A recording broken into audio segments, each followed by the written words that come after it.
ہم پر اپنی رحمت کا نازل کرے، اپنا فضل نازل کرے، اگر ہم یہ چاہتے ہیں کہ رب کائنات ہمارے چہرے کو رونق بخشے، ہمارے چہرے کو سیاہ نہ کرے، ہمارے دل میں روشنی پیدا کرے، اگر ہم یہ چاہتے ہیں کہ رب کائنات ہمارے دلوں کو، ہمارے جسم کو مضبوط بنائے، اگر ہم یہ چاہتے ہیں کہ رب کائنات ہمارے رزق میں کمی نہ کرے، رزق میں برکت دے، لوگوں کے دلوں میں ہماری محبت پیدا کر دے، تو آج ہی سے ہم گناہوں کو چھوڑ دے، رب کائنات کی اطاعت۔ یہ ہماری زندگی کے اندر اس کی شروعات کیسے ہوتی ہے؟ گناہ کے مراحل کیا ہے؟ یہ گناہ کس انداز سے ہماری زندگی کے اندر سفر کرتا ہے؟ گناہ کے مراحل میں سے پہلا مرحلہ یہ ہے کہ ہمارے دل کے اندر گناہ کا خیال آتا ہے، ہمارے دلوں کے اندر گناہ کا خیال پیدا ہوتا ہے، اور خیال پیدا ہونے کے اسباب ہیں۔ ان اسباب میں سے پہلا سبب یہ ہے کہ انسان کا نفس، یعنی نفس امارہ، ہر انسان کا نفس اس کو گناہ، اس کے دل میں گناہ کا خیال پیدا کرتا ہے۔ اور دوسری چیز جو ہمارے دلوں کے اندر گناہ کا خیال پیدا کرتا ہے وہ صحبت ہے، کہ انسان کس کے ساتھ اٹھتا بیٹھتا ہے، انسان کس کے ساتھ کھاتا پیتا ہے، انسان کس کے ساتھ ہنسی مذاق کرتا ہے، انسان کس کے ساتھ ایک دوسری جگہ سفر کرتا ہے، ماحول کہ انسان کس ماحول میں رہتا، ہمارا معاشرہ کس انداز کا ہے، ہمارا مجتمع کس انداز کا مجتمع ہے، ہم جس گھر کے اندر رہتے ہیں اس کا ماحول کیا ہے، ہمارے بچے جس اسکول کے اندر پڑھتے ہیں اس کا ماحول کیا ہے۔ تو یہ صحبت، یہ ماحول بھی ہمارے دل کے اندر گناہ پیدا کرتا ہے۔ اور تیسری چیز الشیطان، یہ شیطان جو ہمارے ساتھ ہمیشہ رہتا ہے، ہمارے رگوں پہ گھومتا ہے، ہمارے خونوں کے ساتھ گھومتا ہے، وہ شیطان جس نے آدم علیہ السلام کو جنت سے نکال کر دنیا کے اندر لا کھڑا کیا۔ کوئی بھی اسباب ہو، اگر ہمارے دل کے اندر گناہ آتا ہے، گناہ کا خیال آتا ہے، گناہ کا خیال پیدا ہوتا ہے، تو ایسی صورت میں ہم اس بات کو جان لیں کہ دلوں کے اندر گناہ کا خیال آنا، اس کی وجہ سے اللہ رب العالمین ہم کو ہمارا محاسبہ نہیں کرے گا، ہمارا پکڑ نہیں کرے گا۔ دل کے اندر گناہ کا جنم لینا، گناہ کا خیال آنا، اس کی بنیاد پر اللہ رب العالمین ہم کو گناہ نہیں دیتا۔ صحیح مسلم کی روایت ابو ہریرہ رضی اللہ تعالیٰ عنہ بیان کرتے ہیں کہ ان اللہ عز وجل تجاوز لأمتی عما حدثت به انفسها ما لم تفعل او تکلم به، کہ اللہ کے رسول نے فرمایا، آپ نے فرمایا میری امت میں سے ہر ایک شخص کے بارے میں اللہ رب العالمین نے اس کے دل کے اندر جو گناہ کا خیال پیدا ہوتا ہے، اس کی وجہ سے اللہ رب العالمین اس کو عذاب نہیں دیتا، اس کو گناہ نہیں دیتا، جب تک کہ وہ انسان اس گناہ کے خیال کو اپنی زبان پر نہ لے آئے، یا اس گناہ کے خیال کو عملی طور سے جامہ نہ پہنا دے، جب تک کہ اللہ رب العالمین اس خیال کی بنیاد پر ہم کو گناہ نہیں دیتا۔ گناہ کے مراحل میں سے دوسرا مرحلہ یہ ہے کہ ہمارے دل کے اندر گناہ کا خیال پیدا ہوتا ہے۔ گناہ کا خیال پیدا ہونے کے ساتھ ساتھ اگر ہم گناہ کرنے کا ارادہ بھی کرتے ہیں تو بھی اللہ رب العالمین اس سلسلے میں دو باتیں بیان کی جاتی ہے۔ پہلی چیز کہ اللہ رب العالمین ہم کو عذاب نہیں دیتا، اللہ رب العالمین اس سلسلے میں ہمارا محاسبہ نہیں کرے گا، جیسا کہ صحیح بخاری کی روایت ہے۔ ابن عباس رضی اللہ تعالیٰ عنہ فرماتے ہیں کہ اللہ کے رسول نے فرمایا، آپ نے فرمایا من ہن بالسیئۃ فلم یعملها لم یکتب علیہا، کہ اللہ کے رسول نے فرمایا کہ اگر ہم کسی گناہ کو کرنے کا صرف ارادہ کرتے ہیں، ارادے کی بنیاد پر اللہ رب العالمین ہم کو عذاب نہیں دیتا، ہم کو گناہ نہیں دیتا، لیکن اس کے برخلاف، اس کے بالمقابل اگر کوئی انسان اچھے کام کرنے کا ارادہ کر لے تو بھی اللہ رب العالمین اس کو ثواب عطا فرماتا ہے۔ یہ اللہ رب العالمین کی رحمت ہے۔ اور دوسرا قول یہ ہے، بعض علماء کرام کہ دو مقامات ایسے مقام ہیں کہ اگر کوئی انسان وہاں پر گناہ کا ارادہ کر لے، غلط کام کرنے کا ارادہ کر لے تو بھی اللہ رب العالمین اس کو عذاب دیتا ہے، اس کو گناہ دیتا ہے۔ پہلی جگہ کیا ہے؟ حرم مکی، حدود مکی، کہ اگر کوئی انسان حدود مکی کے اندر جائے اور وہاں پر گناہ کرنے کا ارادہ کر لے تو بھی اللہ رب العالمین اس کو عذاب دے گا۔ اور دوسری جگہ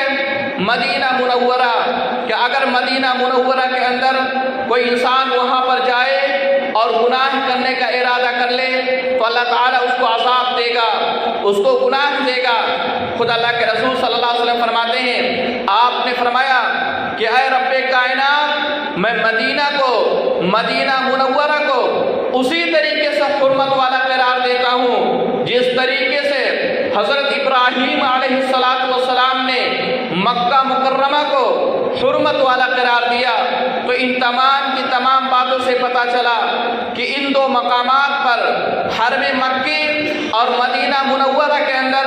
اگر کوئی انسان گناہ کرنے کا ارادہ کرتا ہے تو اللہ رب العالمین اس پر اس کو عذاب دیتا ہے، گناہ دیتا ہے۔ لیکن ان دو مقامات کے علاوہ اگر کوئی انسان اور دوسری جگہ پر گناہ کرنے کا ارادہ کرے، صرف ارادہ کرتا ہے تو اللہ رب العالمین اس پر اس کو عذاب نہیں دیتا۔ گناہ کے مراحل میں سے تیسرا مرحلہ یہ ہے کہ ہم کسی گناہ کو کرنے کا ارادہ کریں، ارادہ کرنے کے ساتھ ساتھ ہم کوشش بھی کریں اس گناہ کو انجام تک پہنچانے کے لیے ہم اقدامات اٹھائیں، لیکن کسی بنیاد پر، کسی رکاوٹ کی بنیاد پر، کسی اسباب کی بنیاد پر اگر ہم اس گناہ کو نہیں کر پاتے ہیں تو اللہ تعالیٰ تو بھی ہمیں عذاب دے گا، ہم کو گناہ دے گا۔ خود اللہ کے رسول نے فرمایا، آپ نے فرمایا القاتل والمقتول کلاہما فی النار، کہ اللہ کے رسول نے فرمایا کہ اے لوگوں سن لو، قتل کرنے والا اور جس کو قتل کیا گیا دونوں کے دونوں جہنم کے اندر ہوں گے۔ صحابہ کرام رضی اللہ تعالیٰ عنہ مجمعین سوال کرتے ہیں، اللہ کے نبی صلی اللہ علیہ وسلم، جس نے قتل کیا اس نے گناہ کیا، وہ جہنم میں جائے گا؟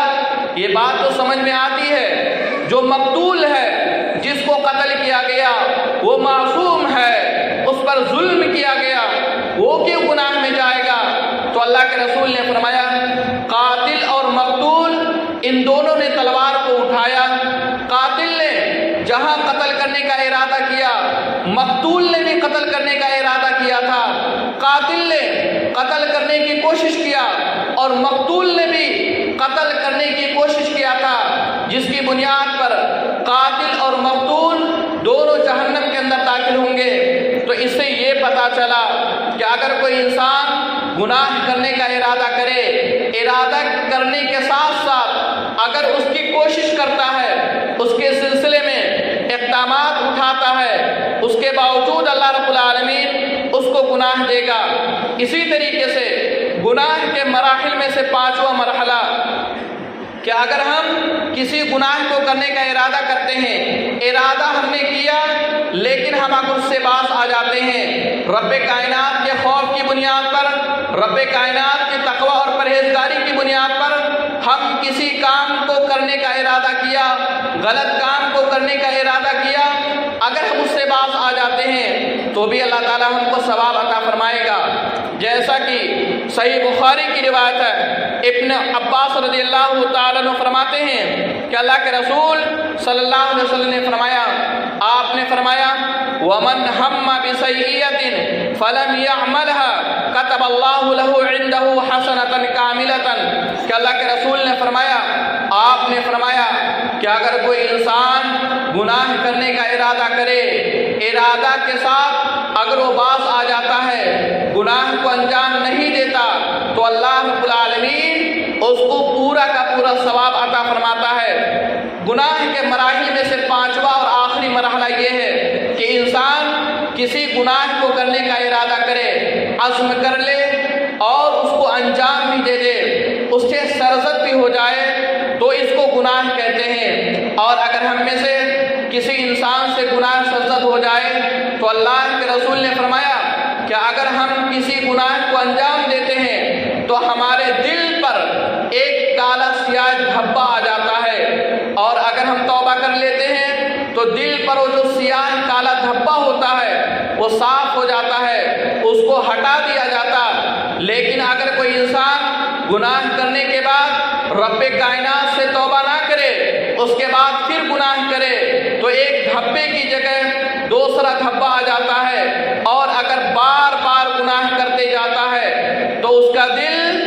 دھبے کی بنیاد پر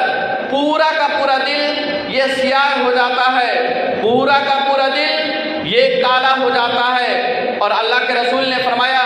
کہ جب ایک انسان کا دل یہ پوری طرح سے سیاہ ہو جائے، ایک انسان کا دل اگر پوری طرح سے کالا ہو جائے تو وہ الٹے لوٹے کی طرح ہو جاتا ہے کہ ایک لوٹا جو الٹا کر دیا جائے، اگر الٹا لوٹا ہو اس کے اندر پانی رکھیں گے پانی نہیں آئے گا، الٹے لوٹے کے اندر اگر ہم اس کے اندر دودھ ڈالیں تو دودھ نہیں آئے گا، الٹا لوٹا اگر ہوگا، اگر اس پر ہم کھانا رکھیں گے تو کھانا نہیں رکے گا۔ گرچہ الٹے لوٹے پر اگر ہم کوئی بھی چیز داخل کریں گے، کوئی بھی چیز رکھیں گے تو زمین پر آ جائے گی۔ اسی طریقے سے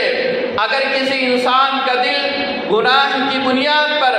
پورا کا پورا دل اگر سیاہ ہو جاتا ہے، پورا کا پورا دل اگر کالا ہو جاتا ہے تو اس کے دل سے رب کائنات کا خوف نکل جاتا، رب کائنات کی تقوی پرہیزگاری نکل جاتی۔ اگر کسی انسان کا دل پورا سیاہ ہو جاتا تو اس کا دل حکمت و بصیرت سے یہ بے نیاز ہو جاتا۔ اگر اس کے دل پر اس کے سامنے قرآن مجید کو پڑھا جائے تو قرآن مجید کو سمجھنے سے انکار کر دے گا، اگر اس کے سامنے احادیث رسول پڑھی جائے تو احادیث رسول کو سمجھنے سے انکار کر دے گا، اس کے دل پر کتاب و سنت اثر انداز نہ ہوگا۔ اگر کسی انسان کا دل گناہ کی بنیاد پر پوری طریقے سے کالا ہو جاتا ہے، گناہ کی بنیاد پر پوری طریقے سے اگر سیاہ ہو جاتا ہے تو اس دل کی کیفیت یہ ہوتی ہے کہ وہ خیر و شر کی تمیز کھو بیٹھتا ہے، اس دل کی کیفیت یہ ہوتی ہے کہ وہ دل نیکی کو نیکی نہیں جان پاتا، گناہ کو گناہ نہیں جان پاتا۔ اگر کسی انسان کا دل گناہ کی بنیاد پر پوری طریقے سے کالا ہو جائے، پوری طریقے سے سیاہ ہو جائے تو وہ دل حق اور باطل کے مابین فرق نہیں کر پاتا۔ اسی لیے ہمیں یہ حکم دیا گیا کہ اگر ہم سے کوئی گناہ سرزد ہو جائے، اگر ہم رب کائنات کی نافرمانی کر جائے، اگر ہم رسول اکرم صلی اللہ علیہ وسلم کی نافرمانی کر جائے تو ایسی صورت میں ہم اللہ رب العالمین سے توبہ کرے، اللہ رب العالمین کی طرف رجوع کرے، تاکہ اللہ رب العالمین ہمارے دل کو سفید بنا دے، ہمارے دل کو صاف اور ستھرا بنا دے۔ اسی طریقے سے ہم اس بات کو بھی جان لیں کہ محترم سامعین کرام کہ اگر ہم سے کوئی گناہ ہو جاتا ہے، ہم میں سے کوئی بھی انسان اگر گناہوں کو انجام دیتا، گناہ کو انجام دینے کے بعد اگر رب کائنات سے توبہ استغفار نہیں کرتا تو ہم اس بات کو جان لے یہ گناہ ہم سے اپنی قیمت کو وصول کرے گا، چاہے قبر کے اندر ہو یا آخرت کے اندر ہو یا جہنم کے اندر ہو، یہ گناہ کل ہم سے اپنی قیمت کو وصول کرے گا۔